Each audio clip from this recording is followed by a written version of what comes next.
And welcome back. As we continue our cosmic journey through our own solar system, we of course are looking at moons. So let's go ahead and zoom in on the Jovian moons. Let's start off first by looking at Callisto, which is kind of an ancient, almost primitive world. The first Galilean moon we will explore is the outermost one, Callisto. Its distance from Jupiter is about 2 million kilometers, and it orbits the planet in about 17 days. Now, much like our own moon, Callisto rotates in the same period as it revolves, so it always keeps the same face towards Jupiter, and ours is tidally locked. And that means Callisto's day is the same as its month, 17 days. Now, its noontime surface temperature is only about 130 Kelvin, so that water ice never evaporates on the surface year-round. So what does this mean when we actually look at Callisto? Well, Callisto has a diameter of 4,820 kilometers, almost the same as the planet Mercury. Yet, if we look at the density of Callisto, we would find that it's only about 1/3 that of Mercury. And what does this mean? Well, this tells us that Callisto actually has far less of the rocky and metallic materials that we find in inner planets, such as Mercury, and must instead actually be an icy body through much of its interior. Because remember, the ices are going to be far less dense than a rocky material such as iron and silicon. Now, Callisto does show us how the geology of an icy object would compare with those made of primarily of rock. And we can see, of course, some similarity with some of the cratering here, but of course, we might also have some differences. So let's look at the layers of Callisto. Now, one of the interesting things about Callisto, because it is icy, it's not fully differentiated, and it lacks that dense core that we would find in objects such as Mercury. Now, scientists expected that all the big icy moons would be differentiated. Like, well, they're large enough, in size, so they must differentiate. And the other thinking was like, well, because they're icy, it should be easier for an icy body to differentiate than that of a rocky one, because the melting temperature of ice compared to that of rock is much lower. And you only need a little heat to soften that ice to kind of get this process started, allowing things like rock and metal to sink to the center, while the slushy ice kind of floats to the surface. Yet Callisto seems to have frozen solid before this process of differentiation was completed. So if we actually look at the surface of Callisto, we can see, again, it's covered with impact craters, much as we would see on the lunar highlands or even on the planet Mercury. The survival of these craters tells us that an icy object can retain impact craters on surface, much like a rocky surface can. Ice on the surface actually is nearly rock hard and does not deform. So it actually, in that state, behaves much closer to rock and like the more metallic surfaces that we would see in the inner planets than it would, as we might normally expect with ice. Now, Callisto is unique among the planet-sized objects of the solar system in the apparent absence of interior forces to drive any kind of geological change. It seems to be pretty static. In fact, this moon was and remains geologically dead for more than 4 billion years. It's pretty much just been a floating round chunk of ice that just gets bombarded from time to time. All right, so let's switch gears and look at now Ganymede, which is the largest moon in the solar system. Ganymede is, as I mentioned, the largest moon in the solar system, and about 1/4 of Ganymede's surface seems to be about as old and heavily cratered as Callisto, whereas the rest of it seems to appear to be much more recent. This fresher terrain is only about 2 to 3 billion years old and was formed by tectonic and volcanic forces. In some places of Ganymede, we actually see that the crust actually cracked, and when that crack occurred, it actually flooded the craters that were present. And we can find extensive mountain ranges that were formed from compression of the crust, forming long ridges with parallel valleys along Ganymede's surface. So, with Ganymede, one of the things that it's different from Callisto is that it is differentiated. And it's differentiated in a way that's much like our terrestrial planets. Measurement of Ganymede's gravity tells us that the rock sank to form a core about the size of our moon, with a mantle and crust of ice that floats above it. Now, the Galileo spacecraft that came and did measurements of Ganymede discovered that it has a magnetic field, one of the few moons that has an actual presence of magnetic field.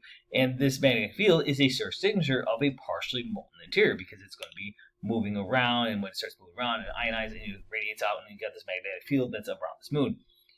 Now, one of the interesting things is there is also very likely liquid water that is trapped within the interior of Ganymede.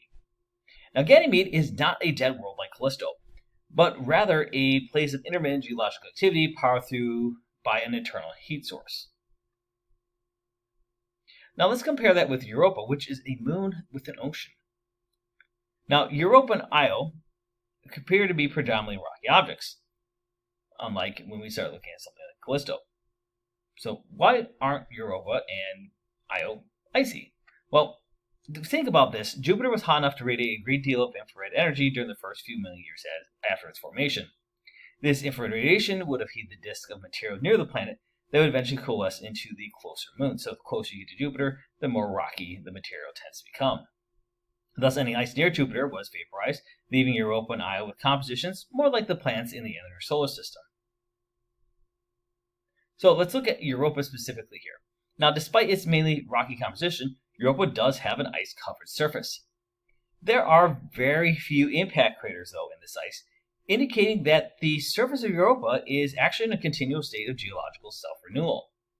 And if we look at the crater counts, we can see that the surface must be no more than a few million years old, and perhaps substantially even less than that. In terms of its ability to erase impact craters, Europa is actually much more geologically active than that of Earth. And so, to really get a good picture of this, let's look at Europa's surface. Now, the icy surface is extremely smooth when we look at Europa, but we'll notice that it is crisscrossed with various cracks. The surface of Europa actually looks like a thick layer of ice that has been broken up and then refrozen in place. When the ice breaks, water or slush that comes from below will seep up through these cracks and makes the features that we can observe here in this image. Now, the icy crust of Europa can vary anywhere in thickness from about 1 to 20 kilometers. Now, this raises a cool thing for us, which is the excitement of water. Because for Europa to have liquid water, it must have an internal heat source. And since we have discovered life on Earth clustered around deep ocean hot water springs, it is possible to think that maybe there are similar ecosystems that could exist today under the ice of Europa. And in fact, many scientists think that Europa is the most likely place beyond Earth to find life in the solar system deep, deep down within. All right, let's move to the next Galilean moon, which is Io, which is a relatively volcanic moon. Now, Io is the innermost of Jupiter's Galilean moons and is in many ways a close twin of our own moon, with nearly the same size and the same density. However, instead of being a dead crater world like our own moon, Io turns out to have the highest level of volcanism in the solar system, greatly exceeding even that of Earth. So why is this? Well, most of the volcanism on Io consists of hot silicate lava, which is the same thing that we would find here on the volcanoes that are erupting on Earth. Now, sometimes this hot lava does encounter frozen deposits of sulfur and sulfur dioxide. Now, when these icy deposits are suddenly heated, the result is great eruptive plumes, far larger than any ejected from the terrestrial volcanoes we found, for example, here on Earth. Now, as these rising plumes cool, the sulfur and sulfur dioxide actually recondense as solid particles that then fall back to the surface in colorful snowfalls that extend 1,000 kilometers from that vent. And now, to talk about why this is, we need, of course, to discuss the tidal heating that occurs. So, Jupiter is likely the source of the Galilean geological activity. So, of all these moons that have some kind of geological activity, Jupiter is to blame. The large moons of Jupiter are caught in the varying gravity grip of both the giant planet and also each other, because all these moons, of course, are exerting some little bit of tidal force on each other. Now, Jupiter is, of course, more than 300 times more massive than Earth, causing forces that pull the moons into kind of elongated shapes that extend toward Jupiter. This leads to what we call gravitational flexing or kneading in their centers, which actually can heat them, an effect that we refer to as tidal heating. Now, of course, there are moons beyond the main Galilean moons. So when we start to talk about these other Jovian moons, you have to remember Jupiter has a total of 95 known moons. Now, while there are 5 moons that have been discovered using visual observation, the rest have been discovered using images by telescopes or even spacecraft. Many of the moons that we, of course, see around Jupiter are actually likely captured asteroids that now orbit the giant planet. And about 60% are less than 10 kilometers in diameter, and they, of course, again, look nothing more than just like little asteroids.